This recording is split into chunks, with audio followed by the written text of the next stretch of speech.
Donate card और voice of slum जुड़कर दिल्ली और नोएडा के स्लम्स में गरीबों को फ्री ऑक्सीजन सप्लाईज प्रोवाइड करने का प्रयास कर रहे हैं। डिस्क्रिप्शन में दिए हुए लिंक पर जाकर डोनेट कार्ड पे अभी डोनेट करें। इन गरीब परिवारों का सहारा बने। पिछले कुछ वक्त में टीवी की दुनिया का दायरा बड़े से बड़ा होता जा रहा है। हर चैनल में रियलिटी शोज की भरमार हो गई है।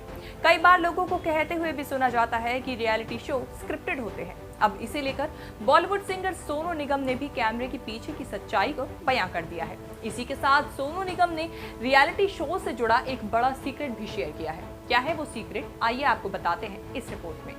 पिछले कुछ समय से देश के सबसे पॉपुलर सिंगिंग रियलिटी शो में से एक इंडियन आइडल 12 को लेकर काफी कंट्रोवर्सी देखने को मिली। दरअसल दिग्गज सिंगर किशोर कुमार के सम्मान में एक स्पेशल एपिसोड रखा गया, जिसमें उनके बेटे अमित कुमार को गेस्ट के तौर पर बुलाया गया था। शो में कंटेस्टेंट ने और जजेस ने भी किशोर दा के गाने गाए और अमित ने भी उनकी तारीफ की, मगर फैंस को ये रास नहीं आया।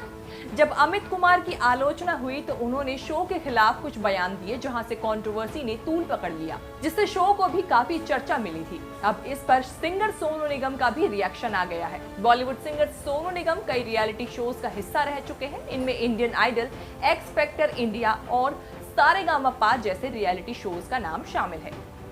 सबसे ज्यादा उन्हें इंडियन आइडल में फैंस ने पसंद किया, लेकिन अब वो अपने दिए एक इंटरव्यू की वजह से चर्चाओं में आ गए हैं। दरअसल हाल ही में एक इंटरव्यू में उन्होंने रियलिटी शोज में कंटेस्टेंट की दुख भरी कहानी दिखाने के ट्रेंड पर बात की है और कहा है कि अगर वो शोज के लिए फायदे का सौदा साबित नहीं होते तो उन कहानियों को दिखाया ही नहीं जाता। सोनू निगम ने इस रियलिटी शोज का मार्केटिंग का तरीका बताया और कहा कि ये दर्शकों को भी काफी पसंद आ रहा है।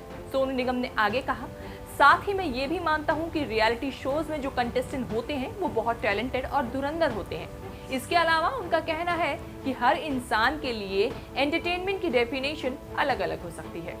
वहीं जब सोनू से पूछा गया कि क्या वे अब फिर से जज के रोल में नजर आना पसंद करेंगे, इस पर उनका कहना था कि अगर उन्हें लगेगा कि वो शो में कंट्रीब्यूट कर पा रहे हैं और ऑफर आता है तो क्यों नहीं, लेकिन अगर उन्हें लगा कि वो किसी शो में जज के तौर पर फिट नहीं बैठ पा रहे तो वो पीछे हट जाएंगे। आपको बता दें, इससे पहले भी इस तरह की कंट्रोवर्सी पर बवाल हो चुके हैं।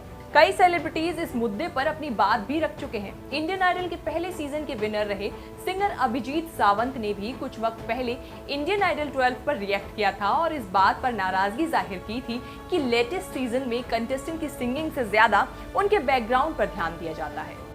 इसके अलावा सिंगर सुनिधि चौहान ने भी इस पर अपनी राय रखी थी। उन्होंने एक इंटरव्यू में खुलासा किया था कि उन्होंने इंडियन आइडल से जज का पद इसीलिए छोड़ा था क्योंकि वह नहीं चाहती थी जो मेकर्स चाहते थे।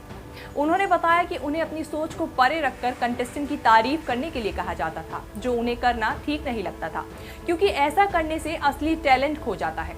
अब आपसे हमारी ये राय है, हमारे दर्शकों से हम आपकी राय मांगते हैं कि क्या आपको ऐसा लगता है कि ऐसे रियलिटी शोज में जो कंट्रोवर्सी होती है उसे जानबूझकर क्रिएट किया जाता है, या फिर ऐसा करने से, उनकी झूठी तारीफ करने से क्या असली टैलेंट हमारे पास से खो सकता है? अगर आपको भी ऐसा ही लगता है तो हमें हमारे कमेंट सेक्शन में जाकर इसके बारे में ज़रूर बताएं। साथ ही अपने व्यूज़ भी दीजिए, अपनी राय भी दीजिए, जो भी आप हमसे जानना चाहते हैं या जो भी इससे रिलेटेड आपको इन्फॉर्मेशन हमसे चाहिए। साथ ही हमारे YouTube चैनल को सब्सक्राइब करना भी बिल्कुल ना भूलिए।